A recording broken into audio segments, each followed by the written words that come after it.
Ay Oromoo. Ifama Dooktor egaa waan godhuun qabu na of kalcha. Mee garuu magaaffii kootiittan deema. Tiim lammaa kana keessa ergii tiim lammaan hundaa'e asitti bu'aa bayii akkamii keessa dabartan Dooktor? Tiim lammaa kan jedhamu sana keessa namoonni jiran namoonni gaggeessan minimum waggaa arfan darbe sireerra rafnee hin beekne. Egaa Dooktor isin maatii qabdu warri tiim lammaa kana keessa jirtan hedduun keessan ijoollees maatiis qabdu. Mee ijoolleen keessanoo akkamitti guddatan? Ijoollee keenya guddisuu dadhabnee mootummaa Ameerikaatu seekshineetii keessatti nu guddisaa ture. Dooktor qabeenyi biyyaa isin harka jira biyya hoogganaa kan ture isin maal biyya keessa waatu hin jiru ture moo? Oromoo hannee guddisuu hin barbaanne malee lafti nu harka ture wallaallee miti. Hicitiin kana injifatanii keessa darbuu keessan maaliree? Haqa waan qabnuuf Rabbiillee nu gargaara. Namoonni hedduun mootummaa kana keessa turanii quuqama lammii isaanii qabanii akka beekamutti mootummicha dhiisanii galanii gara biyya alaatti baqachaa ture. Maaliif isin baqachuu yaalle yommuu sanatti? Hinduuna malee biyya dhiisnee hin deemnu. Warri biyyaa biyya alatti hafee jira.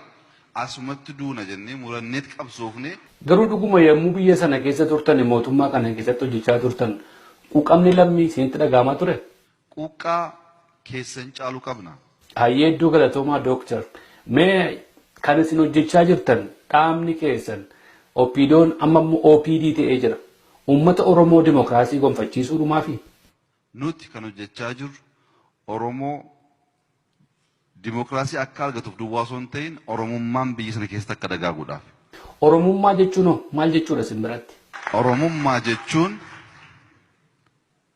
waa'ee dimokiraasii wakaastan Oromoon term limitii beeka. Elekshinii isaammoo hatamee akkas ta'e inni rakkannu kun osoo aadaaf duudhaalee Oromootti deebine ishuu ta'uu hin danda'u. Ulfaadhaa Dooktor. Egaa filannoon biyyaalessaas immoo achi as dhiyaachaa jira. Mee yoo filannoon kun milkaa'ee ta'ee uummata isin filachuu dhiisee mo'amtanii aangoo gallakkisuudhaaf qophiidha? Saba kana biyya kana duudhaalee Oromoo qabatee gaggeessuuf qophaa'aa kan ta'e jiraannaan wirreedii boqochuu barbaanna waan ta'eef. Hayyee ulfaadhaa Dooktor. Namoota baay'eetu ergi isin gara aangootti dhuftanii gara biyyaatti galaa jira. Mee fuula isaanii irraa maaltu isinitti fa namoota biyyatti galan kan? Namoonni baay'ee carraan waan dhufteef bubbutachuu barbaadu. Maal ta'a yoo bubbutatan? Bubbutachuun aadaa Oromoo miti. Tole bubbutachuun ergii aadaa Oromoo hin taane ergii nuuf hin taane ta'e mee maaltu nuuf mala maal nuuf wayya? Kan nuuf tolu kan nu baasu butachuu miti. Dachii gaarii qabna. Human capitalii baay'ee dagaagaa guddachaa jiru ni qabna. Barsiifannee al tokko hannee baduu osoo hin ta'in jaarraa baay'ee keessatti siistama lafa qabate hojjechuudha. Kanaan duras namoota baay'ee bubbutataa ture warri bubbutate kun hoo qabu. Warri bubbutate maalirra akka jiru immoo argaa jirra. Hayyee galatoomaa Dooktor. Warri bubbutates lafa kaa'u dhabee rakkachaa jira. Keeshaa guutee baatee olii gaddeema horiini. Tole mee kan hundumaa bira dabarra Dooktor. Mee maal nu gorsitu maal nu wayyane maaltu nuuf mala?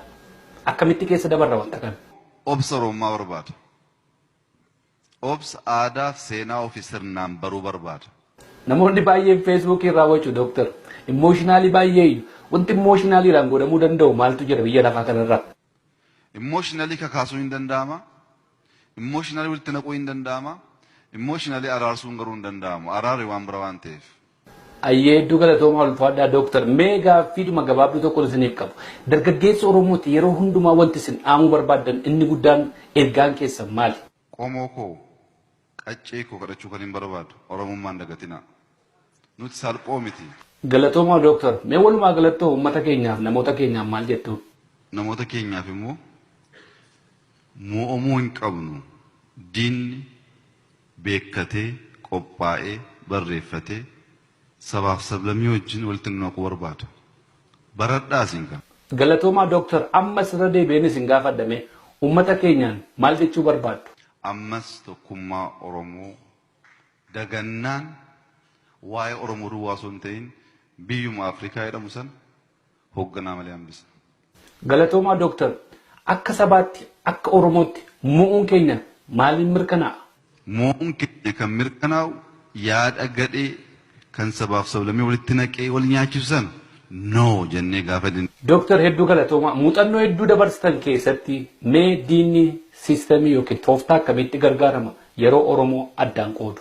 Gaafa Oromoo qooduu yaadan waa'ee amantaa kaasu, gaafa Oromoo qooduu kaasan waa'ee riijinii kaasu. Oromoon Harargeef Oromoon Wallaggaa, Oromoon Booranaaf Oromoon Shawaa Oromoodha. Ayyeedduu galatoomaa Dooktar ulfaadhaa Oromoon baharraa dhufu, dhiyaarraa, kaabarraa dhufu, kibbarraa, giddu galeessa robarraa Oromoon Oromoodhuma. Mee gaaffii dhuunfaan isin gaafachuu barbaada garuu dura dursee noof kalchaan isiniin jedha. Muummicha ministeera biyya keenyaati isin aangoo guddaa biyyattii keessa jirutu harka keessa jira. Mee barumaaf akkanuu ta'uufi muummichi ministeeraa biyya keenya mee baatiitti miindaan keessa meeqa ta'a Dooktar? Nama kobalchiisa gaaficha. Dhiiba manaa godhaa gaafachuudhuma qabaaf inni isin gaafadhee uummata baruudhumaafi.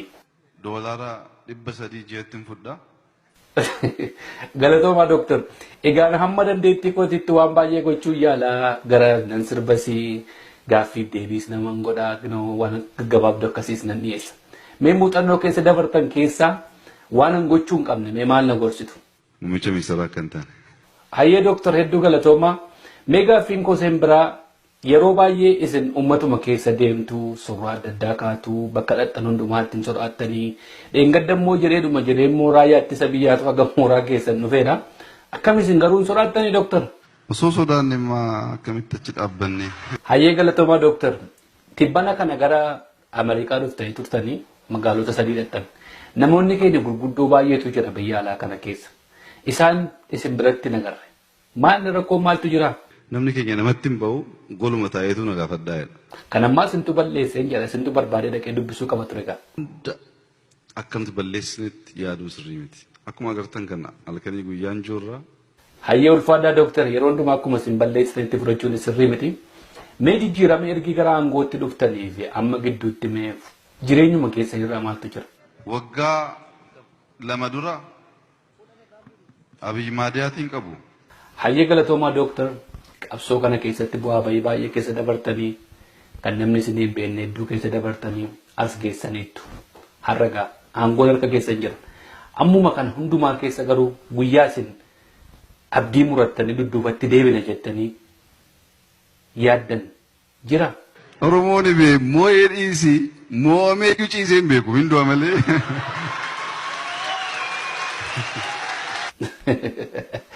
Dhugaadha. Oromoon mo'ee miti mo'ameeyyuu ciisee hin beeku. Artistoota Oromoo immoo yeroo hedduu isin biratti argaa hin jiru. Keessumattuu tiimi lammaa jijjiiramuma dhufe kanarratti artistoota Oromootiif waan bakka qabdan hin fakkaatu. Artistoota Oromootti waan dudda gattan fakkaatu. Artistoota Oromoo jajjabeessaa jirtan. Artistoonni Oromoo gama keessatti dhufanii hojii hojjechaa jiran illee hedduun mul'achaa jiran. Mee dhaamsa artistoota Oromootiif maal qabdu Dooktar? Weellistoonni Oromoo dudhaalee keenya afaan keenya seenaa keenya baasuu keessatti gaheen keessan baay'ee olaanaadha. Waan isin hojjettanii dabartan dhaloonni kun hin dagatu. Hayyee hedduu galatoomaa Dooktar kana caalaa baay'ee isin naabuun barbaadu gaaffiif deebiin har'a isin wajjin qabasu baratti raawwadha. Garuu ergaa isee dhumaa tokko egaa isin muummicha ministeera biyyaatii afaanuma Amaariffaatiinis ta'ee an afaan Oromootti nikaa ergaa isee dhumaa tokko akka nu dabarsitaniif kabajaan isin gaafadha. Zoon Arbi አስቸጋሪ እንስሳ ነው ጉልበት ያለው bineensa baay'ee hamaatii fi humna kan qabudha.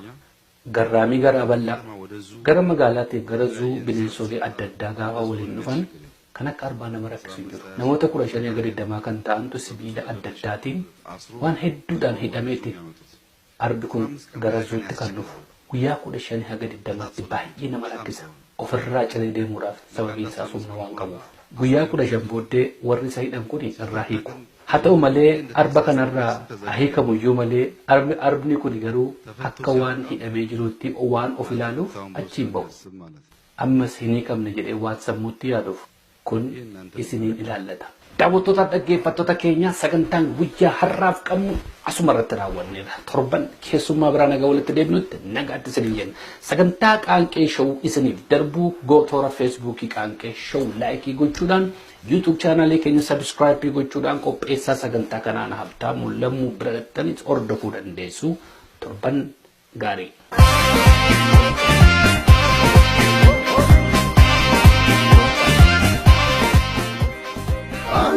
Show. cirrachaaf simita malee utubaa waliin qabatu diigamee gargar fiigaa. Ilma gudeedaa taatu malee alagaan halagaadha muramee yoom lammiif dhiiga. Albee kamiinuu murtu yoo hiddaatii malee xannachiin dhiiga.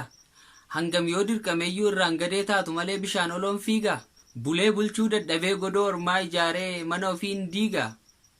Qeerransaaf adurreen bifaan wal fakkaatus garaa waliin nyaatu.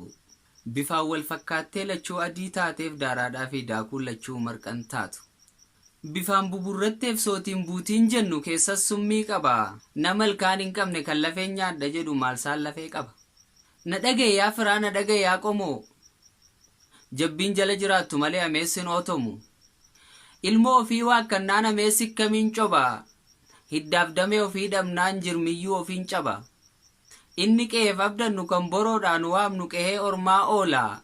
Urtoo sabaa ta'ee abdii sabaa cabsuuf ofii isaan of lola.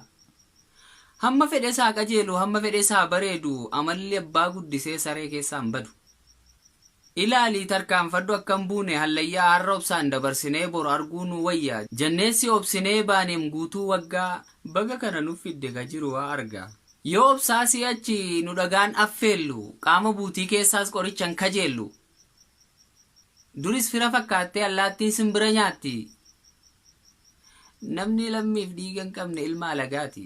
Lubbuudhaatti bannee dhiigaaf lafee cabne amaanaa sillaanne otoo nutti hin deebisne ganda soddaa keetiitti fuutee kan sokkine. Gufatanii guggufataniif lafa kufuu yaa firaa. Takkuma gufatanii akka kee kufanii cabuunis ni jira. Sila sarreen harreedha waan horatan hin qabdu wanti isheen uumamteef fe'amuurran caaltu. Qalaniis foon hin nyaatan elmanii irraan raafatan. Sagallakkuusiif dhaltuyyuu gurraacha biraa dhugda. Wanti bu'aa qabu ishee mitiin dugda. Gaafa kan horii hore irraa areerratu qalee foonsaa nyaatee elmee kuusee raafatu. Ati dhuufuuf dhiiticha ishee dandeesseen naannofta baraan baratti. Nuufumaan gootu harreen qooda waraabessaati. Elaamee jabaa koo dharaaf soba isaanii hunda obsitee dandeesse. Otuu dhagaa afaan si kaanii dhadhaa afaan isaan keesse. Ofii lafa teessee barcuma kabajaarra ol baastee isaan keesse. Tabba guddaa ol nu baastee nuunis asiin nu geesse. Riqicha jiidhaa gubbaa jirra galma deemnuuf hin geenye. Gaddeebii ilmaa dhageessee madaalli irra kan keenye.